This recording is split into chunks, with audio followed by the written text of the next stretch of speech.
turn now to CBS News foreign correspondent Imtiaz Tyab. He joins me from Tel Aviv.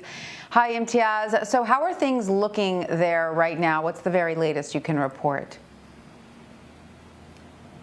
Hey, Tanya, good to talk to you. Yeah, well, coming into Tel Aviv just a few hours ago, the streets of this normally bustling city was eerily quiet. We understand thousands of people have fled this city because of two intense nights in which we saw just barrage after barrage of Hamas rockets light up the sky here. Many of those rockets intercepted by that Iron Dome missile technology, but of course causing terror not only here in Tel Aviv, but also across southern Israel. In fact, in just the last half hour or so, we've heard sirens all across southern Israel in places like Serdot and Ashkelon, and indeed here in Tel Aviv as well.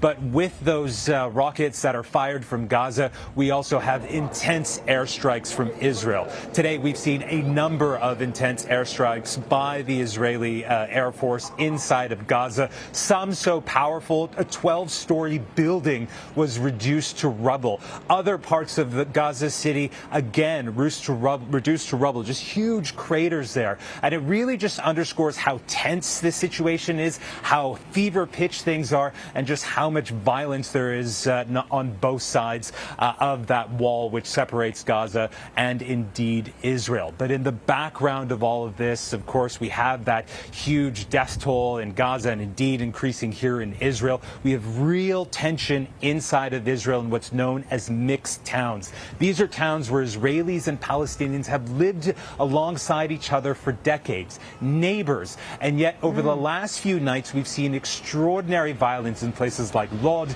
in places like Acre. Again, these are neighbors who have not fought like this for many, many years. And that, of course, is a very worrying trend that many hope doesn't spill into something even greater than what we're seeing now. And Imtiaz, taking all of that into consideration and also considering that Israeli Prime Minister Netanyahu is beefing up military forces near the Gaza border, how close is this, to becoming an all-out war? And are there any realistic talks of a ceasefire at this point?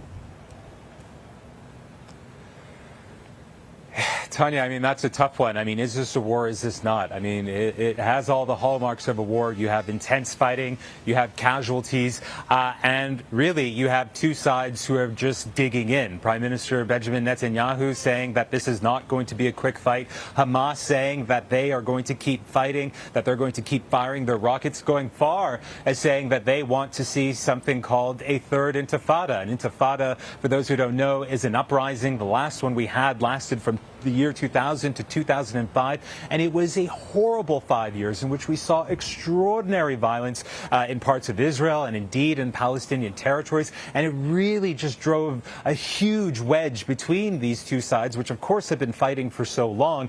And the concern is that very well could happen here.